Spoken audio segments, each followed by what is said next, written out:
Welcome to the Back Porch, everybody. My name is Brandon Booth. I'm your host for the Signpost Inn podcast, and I'm glad to have you along with us. Today, I have a guest, a friend of mine, Adam Ormord. Adam is the executive director and co-founder, along with his wife, Rebecca, of Lifepoint Resources. Together, they envision a highly relational community of transforming people whose souls are set on being with Jesus and becoming people of love. So they've made it their mission to provide Christ-centered soul care to everyone in need so that each and every person can enjoy the fullness of life with God in the kingdom now and forever. Adam is a spiritual director. He's also a pastor with over 3 decades of experience in church and in parachurch ministry. He holds a master's degree in spiritual formation and leadership from Spring Arbor University.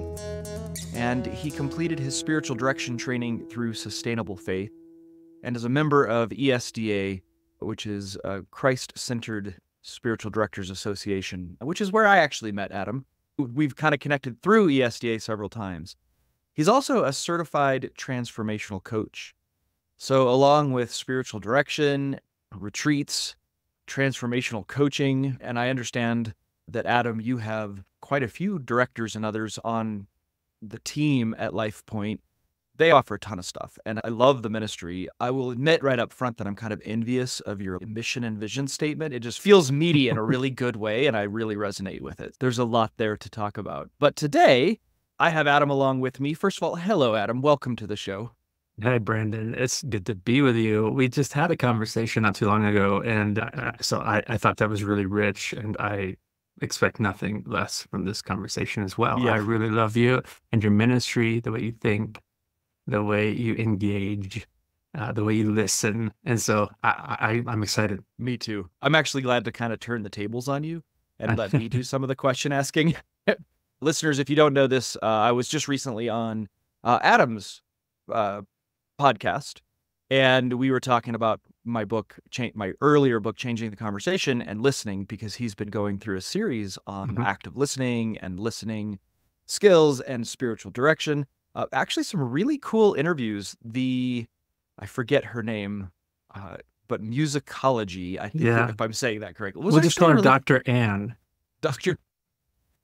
Yeah, fascinating interview. So listeners, highly recommend that. We will link to all of this stuff, of course. Today, we're actually not going to talk about the podcast. Adam and I have been just going back and forth. We've been having conversations behind the scenes and on air and all kinds of stuff, finding a lot of common ground, finding that we have a lot in common and a lot to talk about. If you know me at all, you know that I'm sort of on a permanent quest for friends. So if I smell that you might be a friend, and that's probably a terrible analogy, but if I see that you might be a friend, I tend to kind of hunt you down. So, Adam, thank you for letting me kind of hunt you down and have conversations with you. It's been a lot of fun. Today, what we want to talk about is an article that you wrote, Adam, which titled, "We All Look to You." And we're going to get into that in a minute. But listeners, the reason that I wanted to talk to Adam about this was because he quotes from that article a psalm that 104:27, and in the article, it's "These all look to you. All look to you to give them their food in the due season." And the reason that leapt out at me, I think, Adam, I emailed you about this, is that it's in our Lutheran table prayer that comes from our catechism. And so my kids and I quote this almost every night. It's part of what we pray. That's awesome.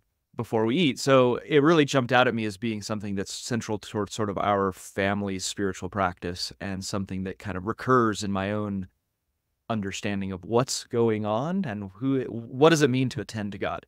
Yeah. Anyway, listeners, that's where we're headed. I do want to pause before that and do some updates from the back porch. We don't hide this, Adam. This is all just in order to let people know who we actually are, make us less talking heads and more real people.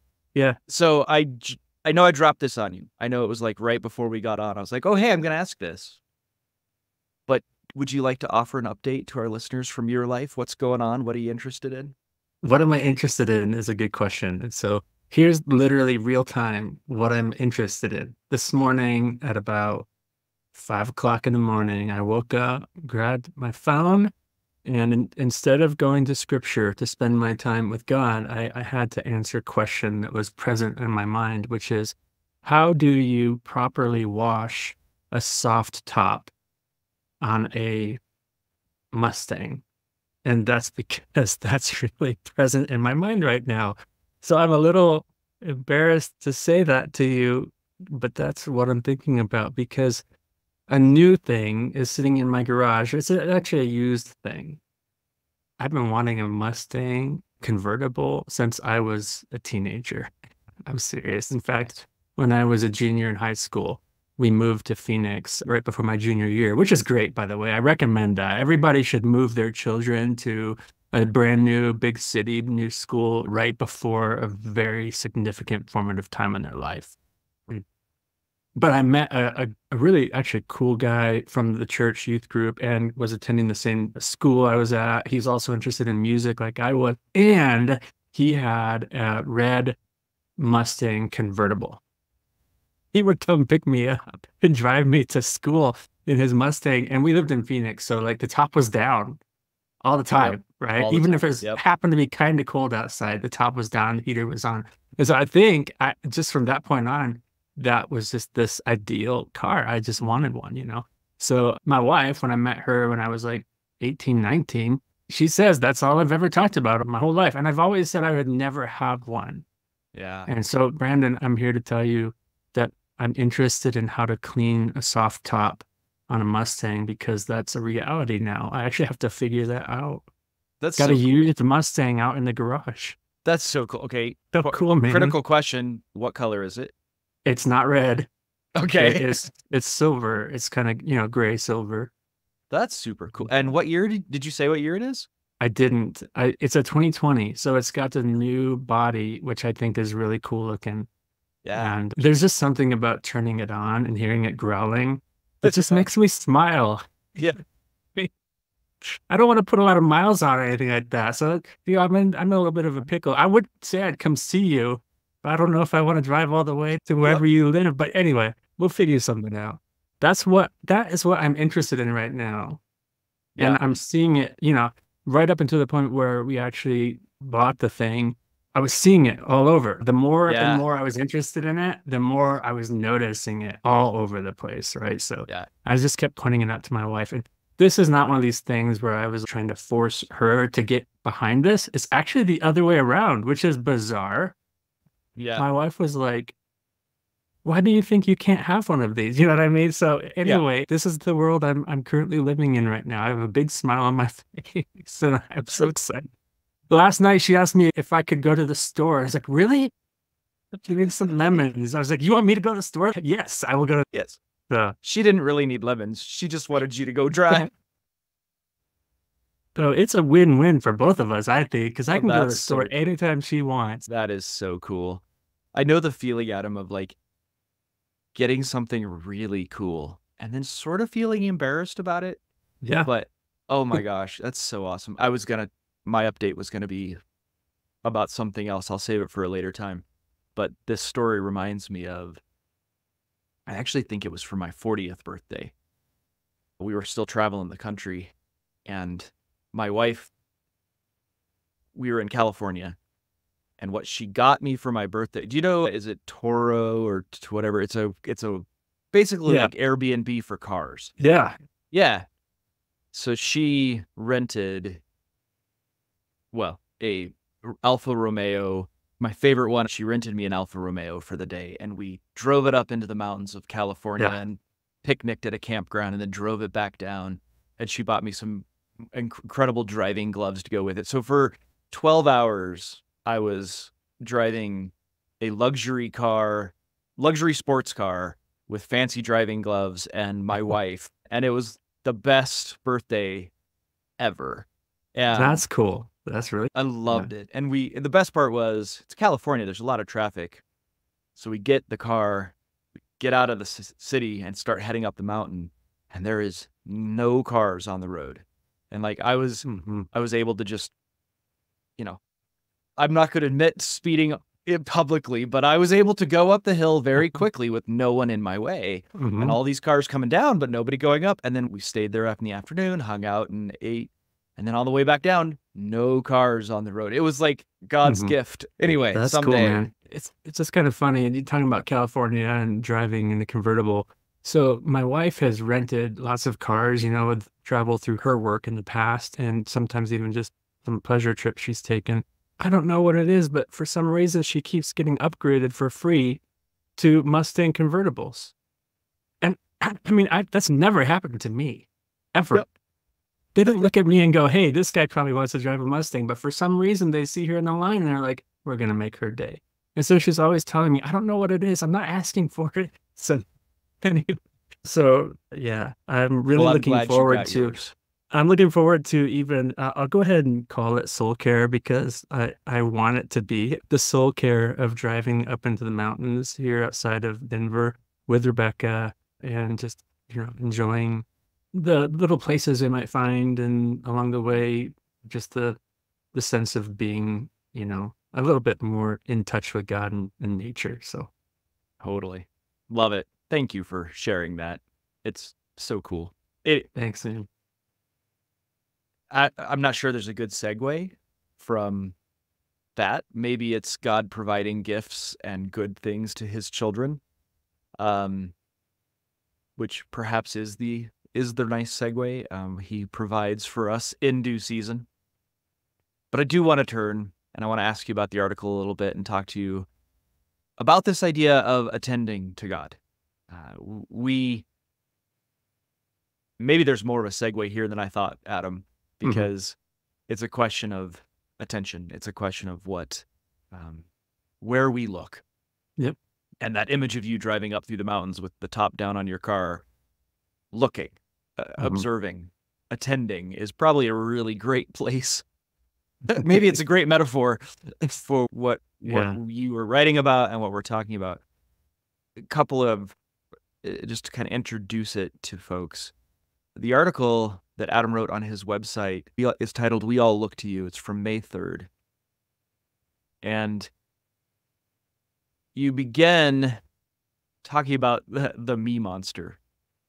If first of all, maybe tell us what that is a little bit and how this introduces the idea that you're getting at. Well, basically, I think when I came across Psalm 104 around the time I wrote this, I was struck by the psalmist his attention was so turned to God that everything in there, all the ways that he was writing, it was the opposite of a me focus. All the pronouns and everything else were you and your.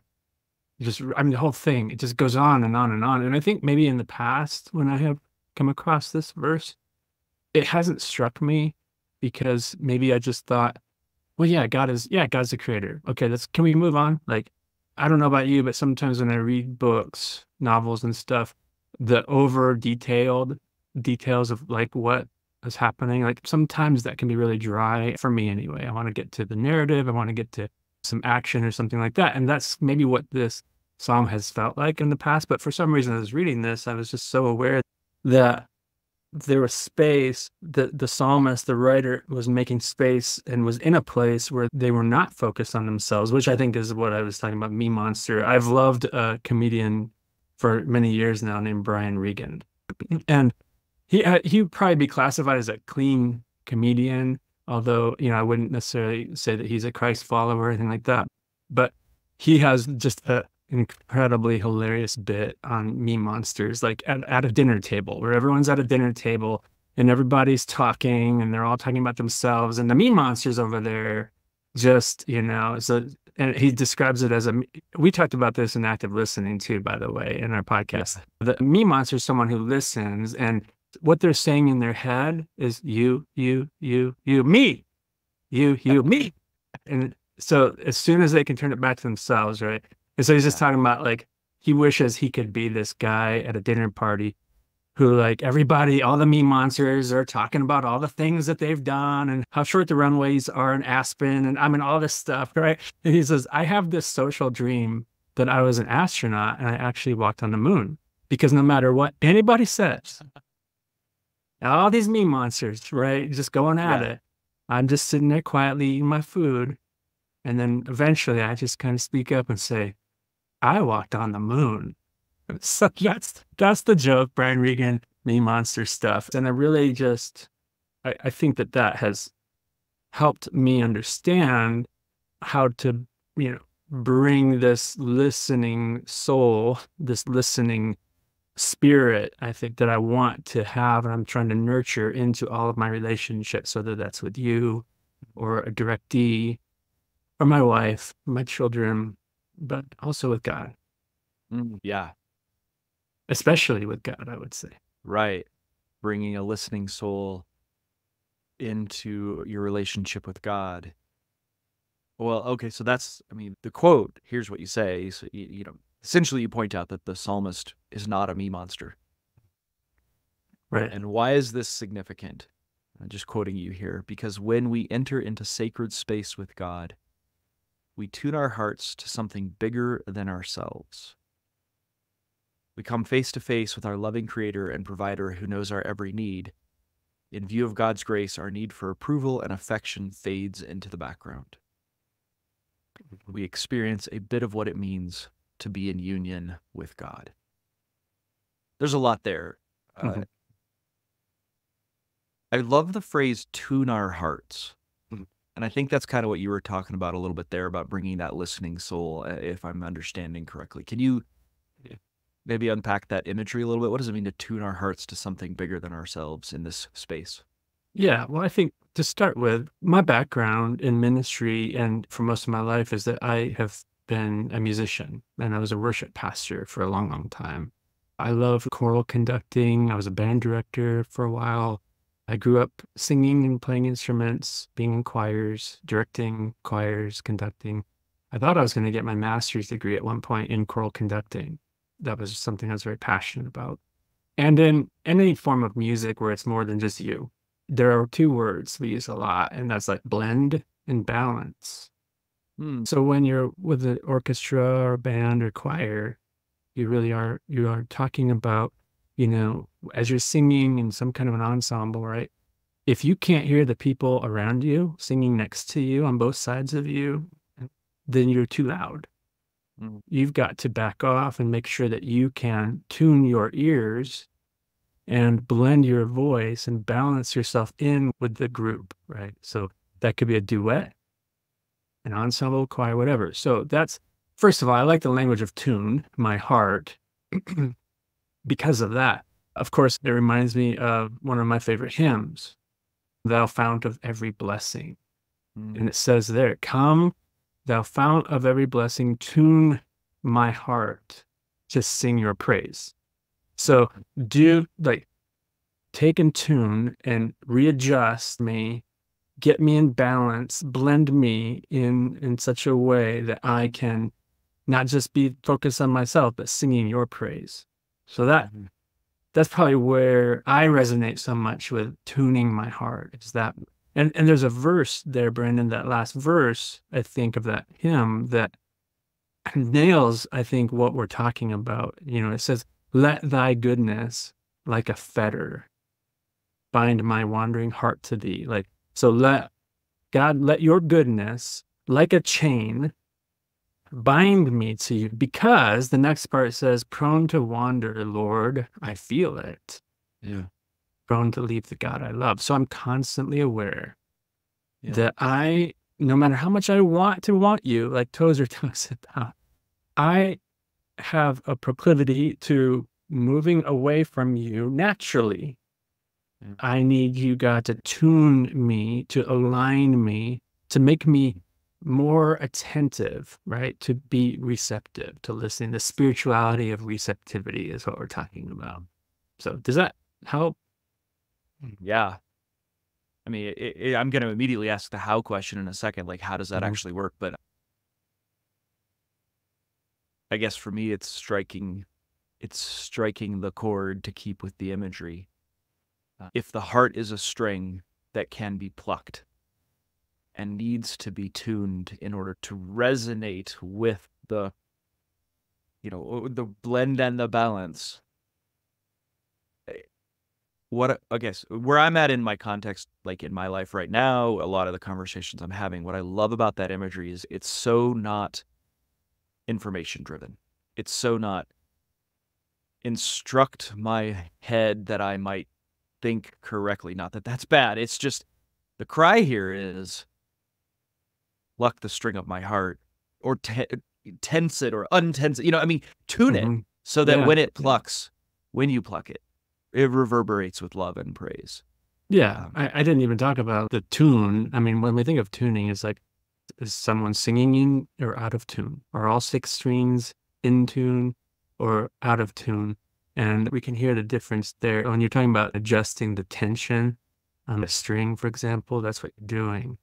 You tighten it and it raises the pitch just ever so slightly. If you loosen it and the vibrations get bigger, then the pitch is dropping slightly. You can tell when something is a little out of tune. I was a middle school, high school band director for a while. Yeah. And I can tell when something is out of tune and it's too dissonant, and we need to get that. We need to get it back. So yeah, plucking the string of my heart, tuning has a lot of connotation for me, not just the blend and the balance, but also what needs to be adjusted and how I'm focusing in on you or not, just ever so slightly. Yeah. Don't you want to be in tune with God, though? Like, don't you know what I mean? I get it. You were rightly saying, you're moving us on. I'm just pausing for a moment in my own feelings of like, man, I want that. I want my heart to be there. I know it's not. Yeah. I really want that. How do you notice when it isn't? Maybe that's a good question, because talking about how do we get to where we want to be, but what do we notice the reality of our lives looks like so that it feels like we're not in tune? Maybe that's a question. And I don't know for you how you'd answer that, but. Well, that's why I think I'm stuck on the imagery, because I am not a musician. And my wife is going to listen to this podcast and laugh because she's the musician. She does choral music and everything else. And I can't hold a tune in a bucket. But I get the imagery. Adam, I can hear when the desires of my heart, when the reverberations that I'm attending to are not in balance and blend, when they are out of tune with the deeper reality of God. What do you hear? What do you notice? It feels like dissonance in my heart. It feels like dissonance in my chest. Yeah. Okay. Now, here's the thing I hope others can resonate with. We're going to use all this language constantly now. But there's a certain level of being out of tune that you're so far out of tune you don't even notice it anymore. You're like so, and I'm talking about like one's life. You can be so distracted by sin, by the worries, by the everyday issues. Just don't even notice that the universe, that God is singing at a certain pitch.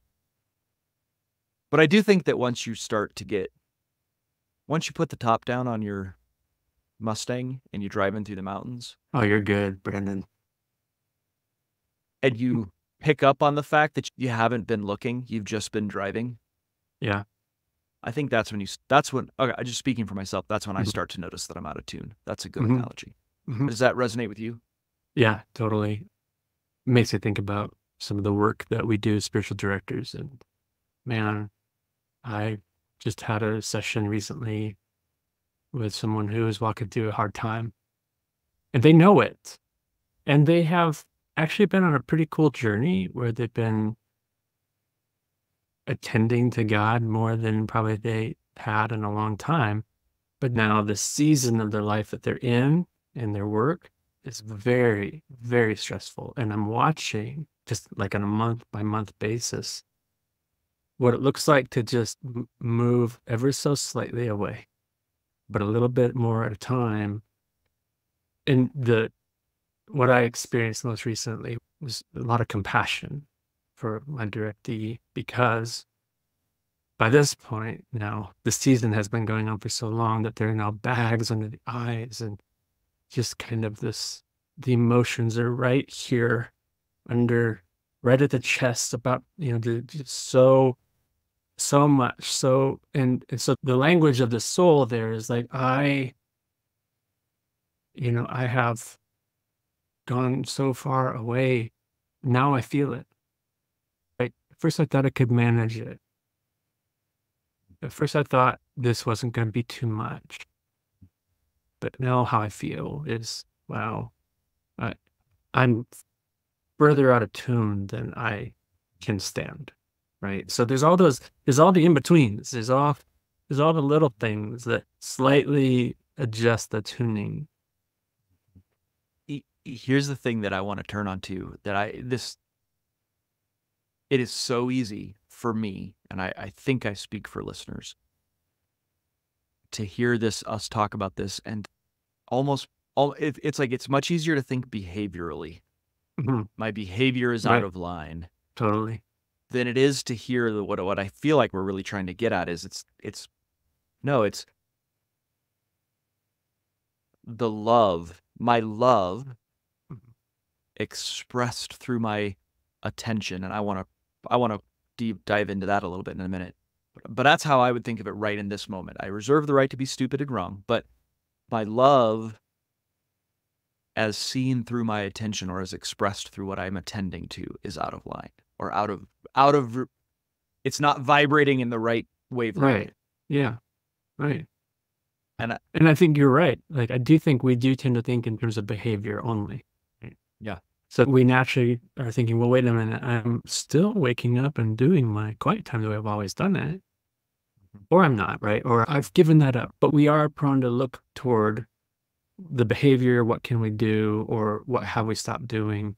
And that leaves a gap, though, between what we're doing and what we're actually experiencing, the way you just described it so well. Yeah.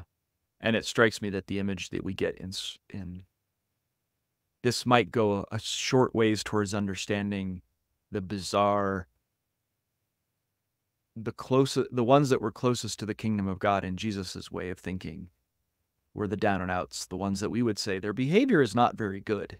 Mm. And the ones that were the farthest away were the pretty pious ones. Mm-hmm. And I'm not casting shade on anybody today. I'm just, in my own life, I notice that what I think it means to be in tune with God is like, well, I'm pretty in control of my issues and I'm pretty good at my pious life.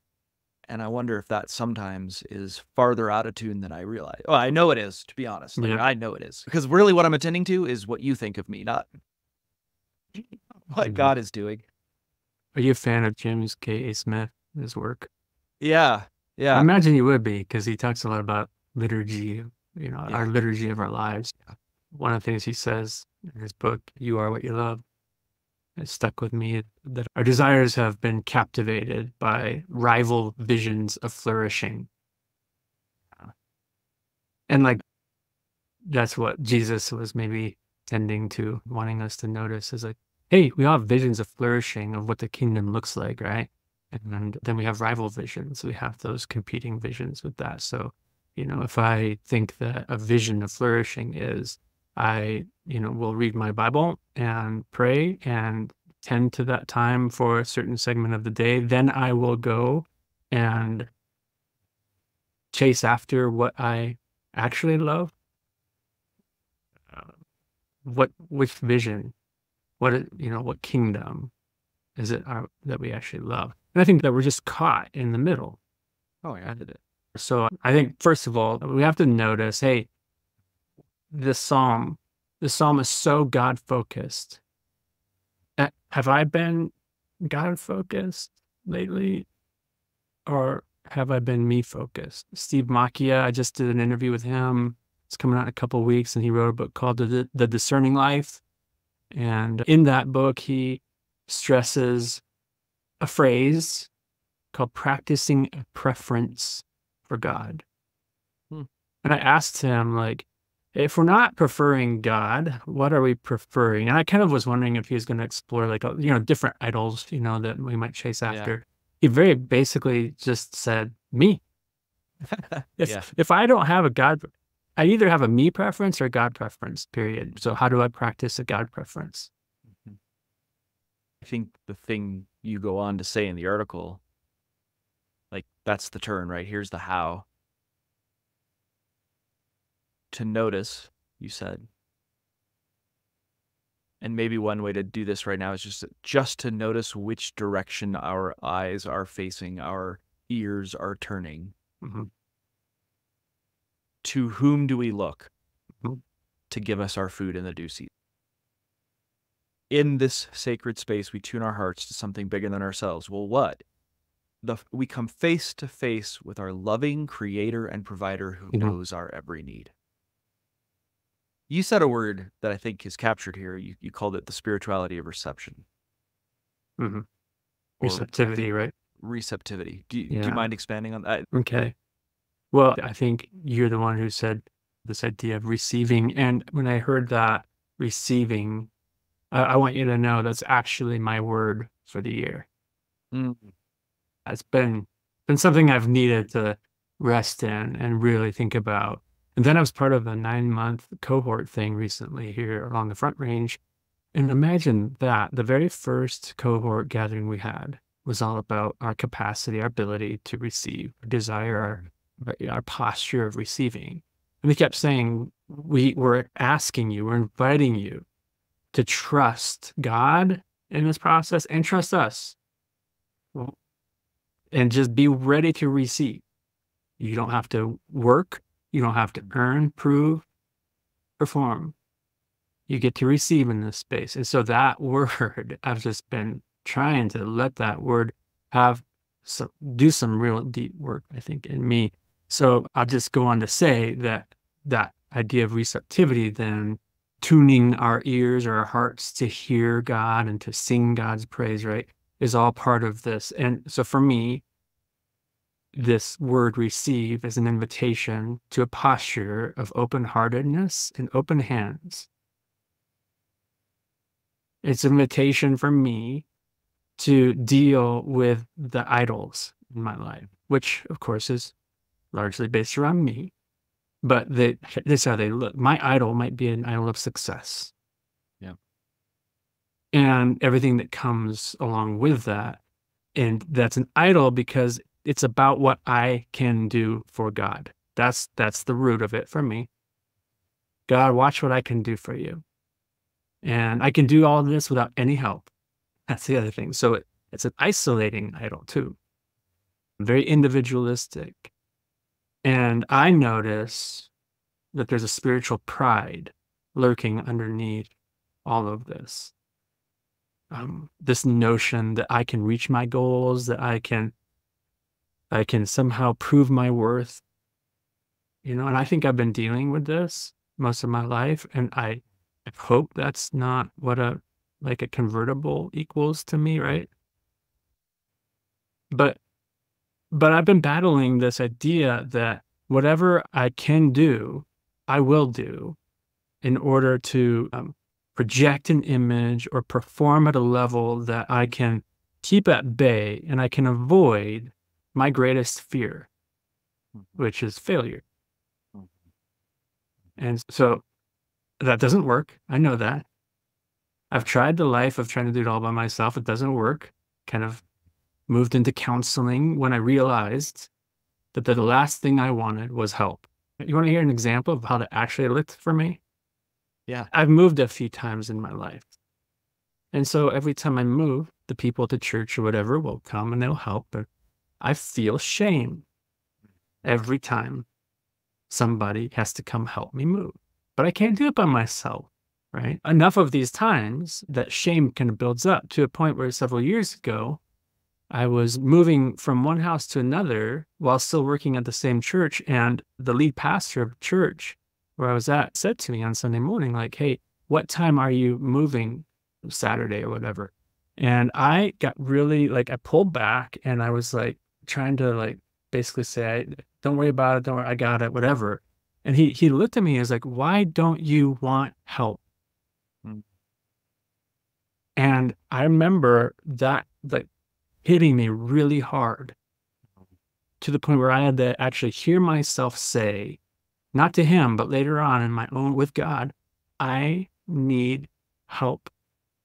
I finally had to say that I need help, which to me was pushing against that idol for me of do it, achieve, make it happen, prove your worth, right? Okay, so where am I going with all this? I think that shame that I noticed kind of left, and it was mostly unattended, it wasn't being dealt with, was making me, I couldn't receive anything. I couldn't receive help. I couldn't receive correction. I couldn't receive love. Mm-hmm. Mm-hmm. I couldn't receive love. He was trying to love me well, Yeah. and I didn't want it. I was too filled with shame to receive it. So I think this spiritual receptivity to me, this idea of like opening up and saying, I'm willing to let down whatever the guard is that I have and have an open-handed posture, open-hearted as well, is to be able to say, I can't do this on my own. I have to look to you. I have to look elsewhere for my needs to be met. Mm-hmm. Which is why those kind of at the bottom, those at the end of their rope, Mm-hmm. those in the place of destitution are closest to the kingdom of God.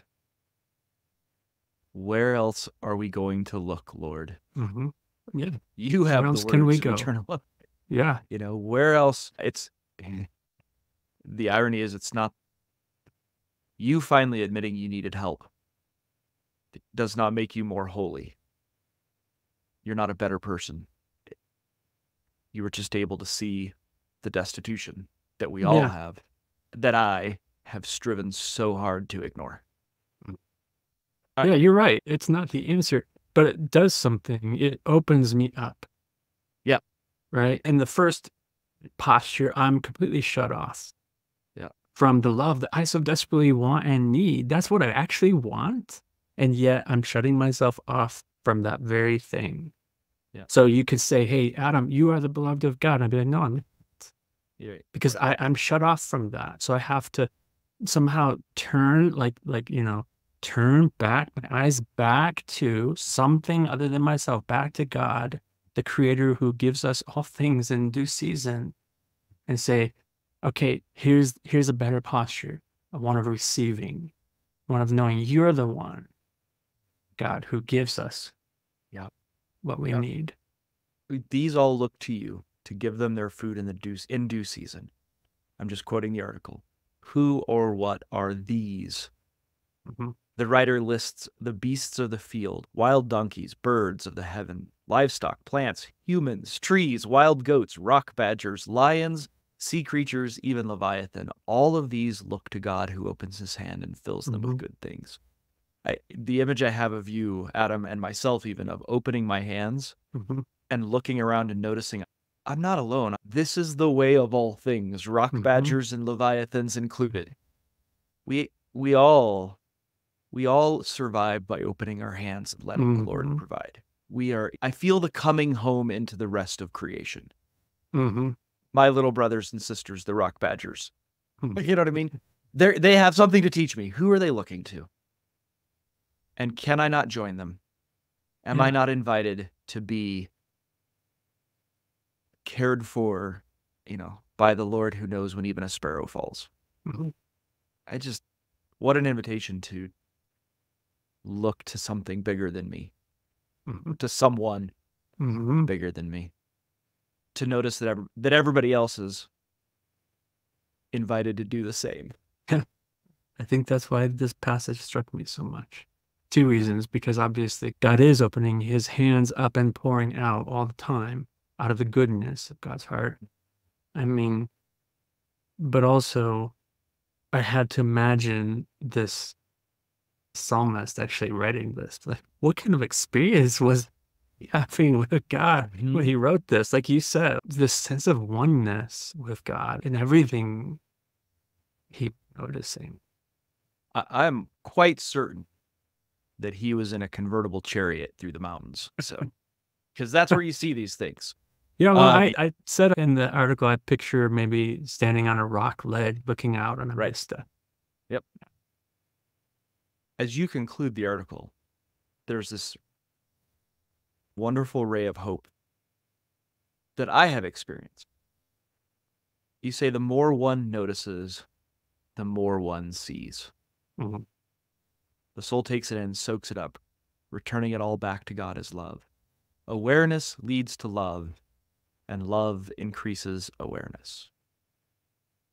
And what I love about that is the dance there, the perpetual increase of love and awareness that can never end. So, as you've been describing this, I need help moment, but then turning to God moment, this noticing God's providence and care.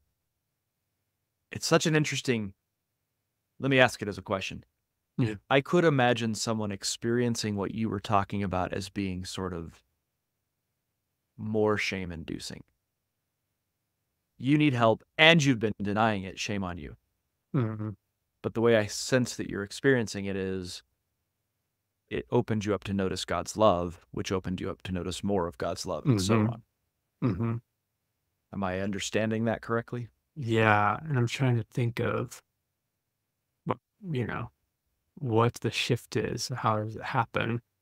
The hard thing for me is I don't know. And a lot of times the directees, they're asking essentially this question, like, there's a gap. I'm here. You're describing that I can experience this over here. Okay, so what do I do? And it's like, I wish there was just a little switch you could flip. Yeah. And suddenly you'd have this awareness that leads to love, and love increasing awareness. But I guess my short answer is it's a long obedience in the same direction. It's a long liturgy, thinking through the liturgy of our lives. It's a long reforming, reshaping, retelling, maybe a better story. And I think that's what happened for me. And I will add this caveat, not by myself. I didn't do it alone. Mm-hmm. I'm so convinced of this. I think that if all it took was for us to have some kind of new way of seeing something, well, we'd all be there. We'd all have this new kind of, I don't know, new experiential relationship with God that we all long for. It was just suddenly like we'd open it up like a package from Amazon one day. But we need others. And that's how we're wired, to love us into loving beings, to increase as love. So that for me was part of my journey. Some of my soul care journey was noticing who was with me on the journey, who was providing soul hospitality on the way. And not saying, do you see the destination? Let's hurry up and get there. But really just saying, can we be present in the moment to God's presence and just slowly begin to believe? I think we even talked about this in our episode together earlier. Imagine. Can you imagine? Would you be willing to imagine, right, that God's love is actually greater and bigger and better, than what you can conceive of right now? So again, it's time, and this has been a slow time for me. There's a channel on YouTube that I can't remember the name of it now. He's a musician, and he plays the guitar, but then he's gone on all these escapades to explore exotic and other instruments. And one of his episodes was on the largest organ in the world, the largest instrument in the world, and it's somebody who took a cave somewhere in the Midwest and turned I can never remember which one hangs from the ceiling, stalactites or stalagmites, but whichever one is hanging from the ceiling has turned those into the instrument. There's little solenoids that hits them. And this cave is huge. It's miles and miles and miles. And so it took them years. This was back in the 20s or 30s, but it was like about a decade of them exploring the cave and finding the stalactite that was close to the right pitch, and shaving it down to be what they wanted it to be. That's amazing. So this organ, there's an actual keyboard, like an organ, sitting in one of the rooms, but then they have wires that stretch sometimes a mile or more away to a stalactite, and then they pipe it back in via speakers. But it's striking me that that's such a good imagery of God tuning the cave, my heart. Yeah. over a long, long period of time, Yeah. finding the right place, shaving down that Ooh, stalactite till it yeah. gets to the right point. Yeah. And then, and I would be like, come on, man, just build an organ, get it over with. Yeah. And God's like, we're going to work with what we got. We're Yeah. going to take our time. This stalactite's not the right one right now. We're going to go over Mm. here. And it's not quite in tune yet. Let's Mhm. work on this for a while. Let's shave it Yeah. until it gets down to, you know what I mean? And I think that's, yeah. That's Yeah. the passion of God. Yeah. Yeah. That's beautiful. Yeah. The invitation, I think, if there is one here, at least listeners, the way I feel the invitation is first to some self-compassion that you may be out of tune. Mm. And that's okay. Join the club. Like, yeah. And what a great, beautiful gift if you've noticed it. Mm-hmm. What a gift if you have noticed your heart's out of tune and that there's an invitation to attend to the passion of God. Mm. And if that's where you are, I would also say, listen slowly. Yeah. What's the next thing God's asking? Yeah. I use the language "listen softer" Oh, Just- yeah. for the fun of it. But I think it's the idea of just without agenda, without trying so hard, without thinking that for example, I love how you said there could be a way that we notice, like in Psalm 104, that this psalmist is very God focused and I am not, and now I feel shame, right? So my noticing is producing shame. Okay, so is there a way to listen softer? To hear the love, to hear Yeah. where the passion for you is. Yeah. I will wrap it up this way. Listeners, if any of that has resonated with you, then I think there's an invitation to invite others into this space to help you listen softer. I definitely want to point you to lifepointresources.org, Adam's website.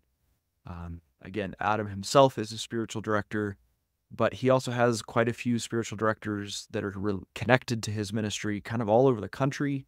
So if you're interested in that, it'd be a great resource to find someone who can take the time to sit and tune with you, perhaps. I also highly recommend just head over to the website. There's a lot of resources. There's some really great stuff that Adam's been putting out. Adam, thank you. I've been benefiting from your materials, your podcast. The Being Formed podcast is Adam's podcast that I was on recently. Head over there, listeners, check that out. I know you do much more than spiritual direction and retreats and podcasts. You have a lot of things you offer, transfer coaching, things like that. Please, listeners, check it out. Yeah. Adam, where are you in this spot? Is there an invitation you have? Is there a leading you're Yeah. sensing at the end here? Yeah, thanks for asking. I just also want to echo what you just shared. I do feel like our ministries are cut from the same cloth, although I like the fact that your cloth has a liturgical, historical feeling to it that I'm learning a lot from as well. I just feel very confident that your spiritual direction and your retreat ministry that you offer is a wonderful ministry of hospitality to those who are in need. I'm excited about some of the retreats you have coming up, including the pastor's retreat in August. By the time this airs, that might have already happened. It might be. I'm not But sure. we're about a month and a half away from it now, and I'm just thinking about some pastors I know of who I think would really benefit from your ministry's hospitality.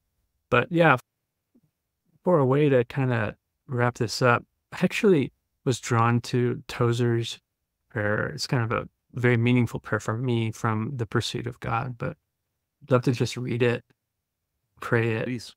Okay. Oh God, I have tasted your goodness, and it has both satisfied me and made me thirsty for more. I'm painfully conscious of my need of further grace. I'm ashamed of my lack of desire. O God, the triune God, I want to want you. I long to be filled with longing. I thirst to be made more thirsty still. Show me your glory, I pray, so I may know you indeed. Begin in mercy a new work of love within me.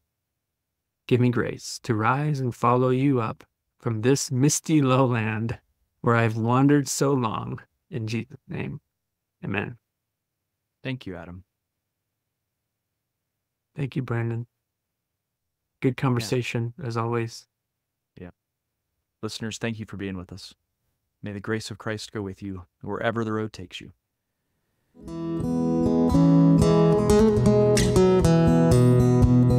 Thanks for listening. This podcast is a production of Signpost Inn, a non-profit Christian ministry dedicated to helping people connect with God and find direction. We offer spiritual direction, retreats, and lots of other resources like this podcast.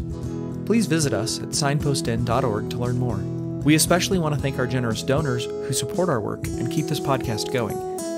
If you've benefited from something you've heard on this show, please consider supporting us by making a tax-deductible gift at signpostinn.org/donate. That's signpostinn.org/donate. And thank you.